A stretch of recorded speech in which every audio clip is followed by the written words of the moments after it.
What's going on, everyone? Welcome into Falcons Today by Chat Sports. Matthew Peterson here. Not quite 100% following my wisdom teeth removal, so apologies in advance for the Bugs Bunny cheeks and just the overall kind of slurring of words as my mouth begins to de-swell, if that's even a word. But here's what we got on tap for everyone today. We're going to break down the latest news and rumors for your Falcons, including some trade buzz, and then a breakout candidate outlined from Pro Football Focus. But if you are excited for the 2023 NFL season, hit that thumbs up button because it is May 23rd right now, and we are approaching like peak off-season blues. Like, we got some OTAs buzz. I like that still. But hey, if you can't wait for real football to come around, I'm not talking preseason. Preseason is the ultimate blue balls in sports. I'm talking week 1 regular season against the Panthers. Then hit that thumbs up button. Now, let's get started with a trade idea. Quez Watkins coming down to ATL. So CBS Sports listed the Falcons as a landing spot for the Eagles wide receiver. And we've talked a lot about adding wide receivers. They added J.J. Arcega-Whiteside yesterday, which might be more of a tight end based on what he did in Seattle, but we'll see how the Falcons view him. But this wide receiver room, I'm going to continue to say it until Terry Fontenot does something about it, could stand to add another player. Again, you are one injury away, one snap away from something bad happening to Drake London to watching the Kadarius Hodge and Frank Darby show. I don't want tickets to that show. Watkins would be, I think, an okay wide receiver 3 on a lot of teams. For the Falcons, he would be a Hall of Fame wide receiver 3. Like, no offense to Scotty Miller, but if you're borderline practice squad player for one team and then wide receiver 3 for another, that says something about the talent and depth in that team's receiving room. Now, Watkins last season for the Eagles, just 354 yards and 3 touchdowns. But keep in mind, that was a primarily run-first offense in Philly. They love to run the football with Nick Sirianni and Jalen Hurts. And he wasn't even one of the top 2 targets, or really even a top 3 target. Like, it went A.J. Brown, DeVonta Smith, and maybe even a bit of Dallas Goedert when he was healthy. Now, Watkins in his career, we'll show you his stats on screen in just a moment. 83 grabs, 1,100 yards, and 5 touchdowns. Like, yes, the production is not there, which is why even through the wisdom teeth removal surgery, I can't smile all that much. But I do think he is a step up. I think he is an improvement from what you currently have in your wide receiver room. So, let me know what your thoughts are.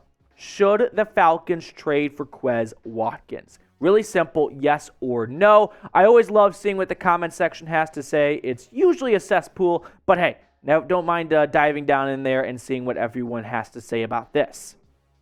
Now, like I said, this came from CBS Sports, and this is what Cody Benjamin said in his write-up. After a solid 2021 season in his first year under Nick Sirianni, 43 catches, 647 yards, Watkins' speed didn't match his production as the number 3 behind A.J. Brown and DeVonta Smith during the Eagles' Super Bowl bid. His iffy hands could convince hyperactive GM Howie Roseman to offload him ahead of a contract year, saving an immediate $2.7 million. Now, CBS Sports also included the Chargers, the Colts, and the Titans as potential destinations for Watkins. Tennessee, like, I know we bitch and moan about the Falcons wide receiver room. Go look at Tennessee. Like, it is a disaster. It makes Chernobyl look like Disney World. Indianapolis, sure, I guess so. You want to give Anthony Richardson some more targets to throw to. And then the Chargers, I don't really see that, but their entire wide receiver room is super duper old, so I guess adding some youth could help to it. Although they did just draft Quentin Johnston, so maybe I'll pump the brakes. Now, if they do make a move, you better believe we will be making a video on it, because we got a video out to you guys when frickin' J.J. Arcega-Whiteside was signed within like an hour. So if we get a Quez Watkins trade, double time here at the channel. So help us reach our next milestone, 12,500 subscribers, and hop aboard if you have not already. Now let's get to our breakout candidate, and that is Kaden Elliss. So PFF picked out breakout candidates for all 32 teams, and for the Falcons, they went with the former New Orleans Saint and first-year Atlanta Falcon. This is what Zoltan Budaj had to say. Last season, Elliss played a significant number of snaps for the first time in his career. He took hold of the Saints' starting job in the second half of the season, which led to the Falcons signing him this offseason.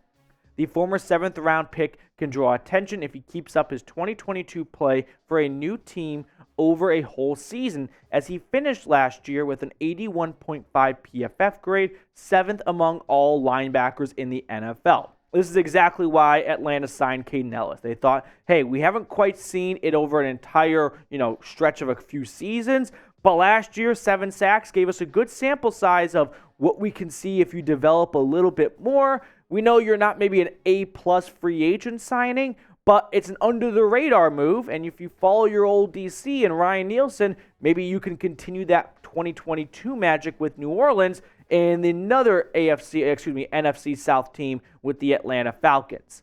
Now, we're going to talk more Kaden Elliss in just a moment, so do not go anywhere. But first things first, we got some new merch for you guys. A hoodie on sale, chatsports.com/ATL hoodie. The best time to buy a hoodie is actually when it's a bit warm outside. They're on sale. They're way cheaper. And you'll be doing yourself a favor if you want a hoodie when the fall rolls around. But then it's full price and it's super expensive. So do future you a big favor right now. Get this Falcons hoodie, chatsports.com/ATL hoodie. Getting back to Kaden Elliss, like I said, breakout season at a good time for a contract year. 7 sacks, 7 tackles for loss, 78 tackles, number 7 right there.